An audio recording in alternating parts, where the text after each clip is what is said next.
আসসালামু আলাইকুম রহমতুল্লাহি ওবারকাতু। সম্মানিত ভাইয়েরা, একাকাশ ভারাক্রান্ত হৃদয় নিয়ে আপনাদের সামনে হাজির হয়েছি একটা বিষয় শেয়ার করার জন্য। কয়েকদিন আগে আমরা শুনতে পেয়েছি যে হজ যাত্রীরা যখন মক্কার দিকে গমন করছেন তখন একজন ব্যক্তি, একজন ভাই, যিনি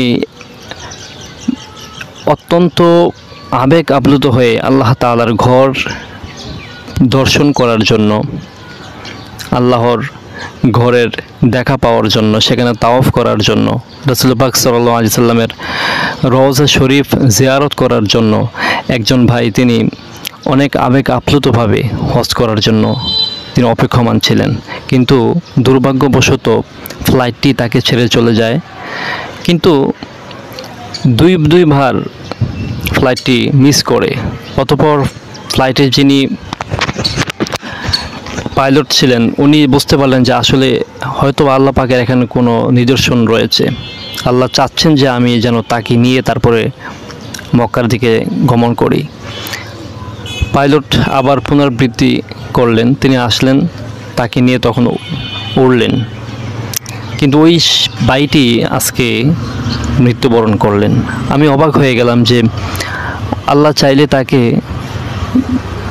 হজে গমন করার আগে মরণ দিতে পারতেন, বা হজের পরে অনেক দিন পর তার মৃত্যু আসতে পারত। কিন্তু দেখলাম যে আল্লাহ তাআলা তাকে হজে নিলেন, তার ঘর দেখালেন, তার পাপ মোচন করলেন, তারপর মৃত্যু দিলেন। মানে আল্লাহ চাইলেন যে আমার বান্দা অন্তর থেকে আমার ঘর তাওয়াফ করার জন্য সে ইচ্ছা পোষণ করেছে, আমি তাকে আমার ঘর দেখাবো, আমার ঘর তাওয়াফ করাবো, তার মনের আশা পূরণ করব, তার পাপ মোচন করে আমি তাকে মৃত্যু দিয়ে তাকে জান্নাতুল ফেরদাউসে প্রবেশ করাবো। সুবহানাল্লাহ। মানে আল্লাহ পাকের এই লীলা খেলাটা আমার কাছে খুব রহস্যজনক মনে হয়। আল্লাহ চাইলেন যে আমি আমার বান্দাকে আমি সমস্ত পাপ মোচন করব, তারপর তাকে মৃত্যু দেব। আমি তাকে দুনিয়া নামক আবর্জনায় ছেড়ে দেব না, যেন সে আবার পাপে জর্জরিত না হয়ে যায়। আল্লাহ চাইলেন তার বান্দাকে হজ করার পরে তাকে মৃত্যু দিবে। সুবহানাল্লাহ। এত সৌভাগ্যবান মৃত্যু আর কি হতে পারে? একজন ব্যক্তি আল্লাহর ঘর তাওয়াফ করবে, ইচ্ছা পোষণ করেছে, আল্লাহ তাআলা তার মনের আশা পূরণ করলেন, তারপর তাকে মৃত্যু দিলেন। আমরা জানি যে হজ করার সময় যারা যায়, যদি সেই হজটা হজ্জে মাবরুর হয়, কাবুলিয়াত হয়, আল্লাহর কাছে গ্রহণযোগ্য হয়, তাহলে সেই হজের কারণে আল্লাহ তাআলা তার সমস্ত গুনাহ মাফ করে দেন।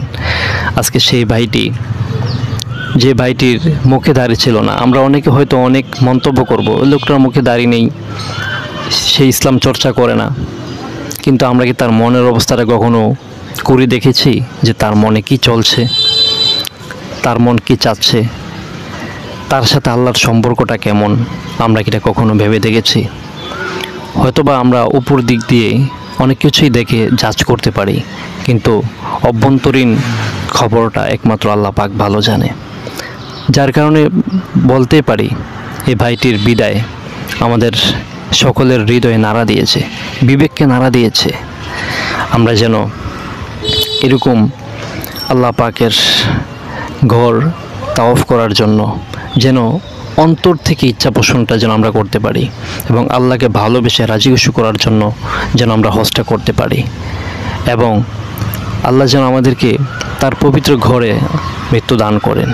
কারণ আমরা জানি যে অবস্থায় মারা যাবে কিয়ামতের ময়দানে তাকে সেই অবস্থায় তোলা হবে। আল্লাহ তাআলা আমাদের প্রত্যেকের মৃত্যুটাকে সঠিক মৃত্যু এবং নেক মৃত্যু দান করুক, যেন আমরা নামাজের মধ্যে, তেলাওয়াতের মধ্যে আল্লাহর ইবাদত করতে করতে মরতে পারি। আল্লাহ তৌফিক দান করেন। আমিন সুম্মা আমিন।